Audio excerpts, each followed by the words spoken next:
Post graduation के लिए गए हैं। और दोनों के दोनों भाई इंजीनियरिंग की है नागपुर से। इन्होंने इंजीनियरिंग करने के बाद में भी इन्होंने खेती करने का निर्णय लिया है। सैलरी नहीं है तो मैंने अपने जमीन पे जो बिल्कुल बेकार पड़ी थी जो जमीन उसको ही आके डेवलप करना सोचा और उसमें ये पॉली हाउस लगा के फ्लावर की खेती करने के लिए सोचा और फिर मैं आगे बढ़ा और मैं अभी इस मुकाम पे हूँ कि 5 साल खेती मतलब मेरी 5वां साल है पॉली हाउस का और काफी फ्लावर्स हम लोगों को उतने ही रेट में पहुंचा रहे हैं। तो हम चाहते हैं कि सारे जितने भी पीपल्स हैं वो ओरिजिनल फ्लावर से यूज करें। अच्छा, नमस्कार मित्रों, आज हम छिंदवाड़ा जिले में, मध्य प्रदेश के छिंदवाड़ा जिले में आए हैं और हम आपसे आज मुलाकात करवाएंगे ऐसे दो भाइयों की, जिसमें कि एक भाई अभी हमारे साथ में है, एक भाई फिलहाल यूएस में पोस्ट ग्रेजुएशन के लिए गए हैं। और दोनों के दोनों भाई इंजीनियरिंग की है नागपुर से। इन्होंने इंजीनियरिंग करने के बाद में भी इन्होंने खेती करने का निर्णय लिया है और गए पिछले 5 साल से ये पॉली हाउस में जरबेरा की खेती कर रहे हैं।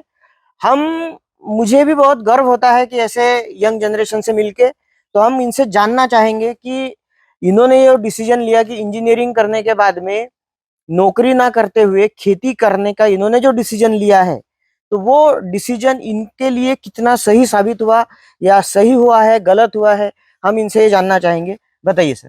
नमस्कार सर, मेरा नाम शुभम रघुवंशी है।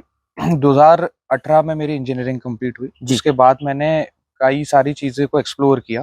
फिर बाद में मुझे पता चला कि ये एक फील्ड होती है जो एग्रीकल्चर से रिलेटेड फ्रॉलिकल्चर बोलते हैं जिसको।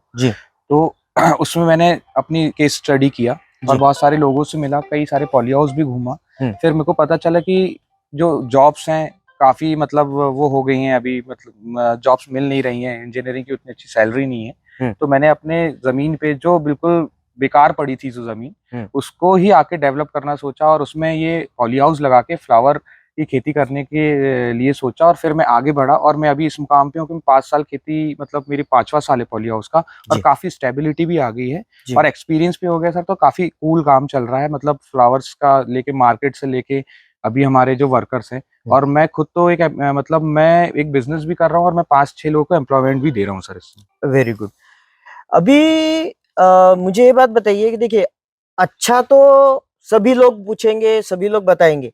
मुझे ये समझना है कि ये करते हुए आपको सबसे ज्यादा परेशानी क्या क्या आती? सर इसमें पहली चीज जो है जो मार्केटिंग।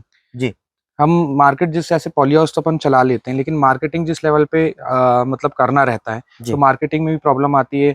कई बार हमारे पास जो मार्केट है, जैसे हमारे पास नागपुर मार्केट है, जबलपुर मार्केट है, तो जबलपुर मार्केट है तो वहाँ पर डिमांड नहीं रहती सर उतनी, और नागपुर मार्केट में डिमांड है तो सप्लाई ज्यादा, मतलब बहुत सारे पॉली हाउस होने के कारण। अच्छा। तो सप्लाई है तो रेट थोड़ा सा कम मिलता है सर। लेकिन कभी कभी ऐसा होता है कि मतलब नागपुर में भी फ्लावर्स नहीं रहते तो हम वो एवरेज मतलब कवर कर लेते हैं साल भर में। तो साल भर का एवरेज आपको जरबेरा का अभी तक क्या मिला है? मतलब हम फर्स्ट ईयर 33 पे गए थे, फिर उसके बाद में 40 पे आया, 38 पे आया सर, अभी 35 पे जा रहा है, 35 to 30 लाई कर रहा है। मतलब 35.5 रुपए बंडल एवरेज आपका, मतलब साल भर का एवरेज में 3.5 रुपए पर फ्लावर का आपका एवरेज आ रहा है। अच्छा, इसके अलावा क्या चैलेंजेस है? चैलेंजेस तो सर ये है कि डिसीजेस मैनेजमेंट जो होता है फिर जो हमारे वर्कर्स हैं उनको हमको संभालना पड़ता है, हर तरीके से उनको एक ट्रेनिंग देना पड़ता है कि प्लांट्स खराब ना हो और उनको मतलब सही तरीके से सही टाइम पे शेड्यूल मैनेजमेंट चलता रहे हमारा। तो ये एक टास्क रहता है सर, बिग टास्क है, लेकिन उसको बहुत इजीली अब तो हम मतलब एक्सपीरियंस हो गया तो मैं सीख गया। तो वो एक तरीके से मतलब जिस समय पे हम उसको दवाई देते हैं, मतलब जिस समय पे हम फर्टिलाइजर दे रहे हैं, फर्टिगेशन कर रहे हैं, स्प्रे कर रहे हैं, तो उसका एक मैनेजमेंट सिस्टम जो है वो थोड़ा सा सही रहना चाहिए। ओके, तो वो आप किस तरीके से करते हैं? सर मैं सुबह पॉली हाउस 10 बजे 9 बजे चालू हो जाता है, जिसके बाद सर सुबह जो फोटोसिंथेसिस प्रोसेस होती है हो सकता है 11 साढ़े 11 बजे का टाइम रहता है सर। उसके पहले हम फर्टिगेशन कर देते हैं, उसके बाद हम स्प्रे करते हैं। स्प्रे ज्यादा लेट भी नहीं होना चाहिए, मतलब 3 बजे के पहले स्प्रे हो जाता है तो काफी मतलब पाउडरी की समस्या नहीं आती। ओके, अच्छा, मार्केटिंग रिलेटेड और कुछ चैलेंजेस आपके सामने अभी? सर अभी मार्केटिंग का ऐसा है कि सर जो आर्टिफिशियल फ्लावर यूज कर रहे हैं लोग, तो उससे हमारी मतलब फार्मर की समस्या थोड़ी सी बढ़ गई है, रेट हमको कम मिल रहे हैं। तो हम मतलब हमारे जैसे जो एग्रीकल्चर और जो फार्मर्स हैं, हम ये चाहते हैं कि जितनी भी मतलब हम जो आर्टिफिशियल फ्लावर्स को कम किया जाए और ज्यादा से ज्यादा ओरिजिनल फ्लावर का यूज किया जाए। तो हमारे भी मतलब सर हम इतने अच्छे से काम कर रहे हैं, इतना मेहनत कर रहे हैं और ओरिजिनल फ्लावर्स हम लोगों को उतने ही रेट में पहुंचा रहे हैं। तो हम चाहते हैं कि सारे जितने भी पीपल्स हैं वो ओरिजिनल फ्लावर से यूज करें। अच्छा, और अभी आगे का आपका फ्यूचर प्लानिंग क्या है?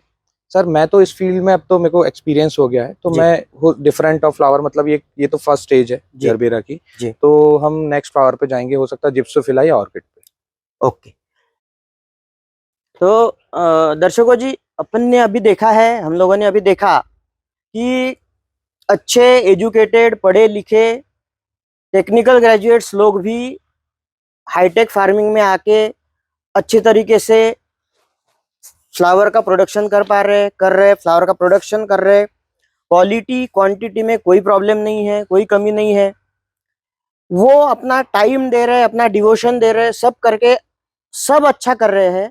लेकिन आज उनके सामने बहुत बड़ी समस्या आके खड़ी हुई है, वो है आर्टिफिशियल फ्लावर्स की, प्लास्टिक फ्लावर्स की। मुझे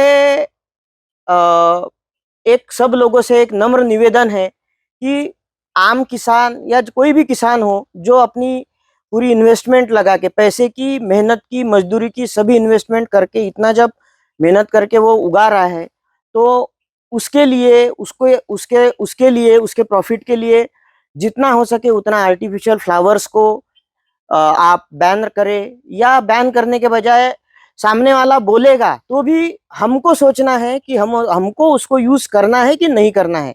जब हम खुद उसको यूज करने से मना करेंगे, उसको यूज करने को मना करेंगे, तो किसी की कोई मजाल नहीं है, किसी की कोई जबरदस्ती नहीं है कि वो जबरदस्ती से अपने ऊपर प्लास्टिक के फ्लावर थोपे।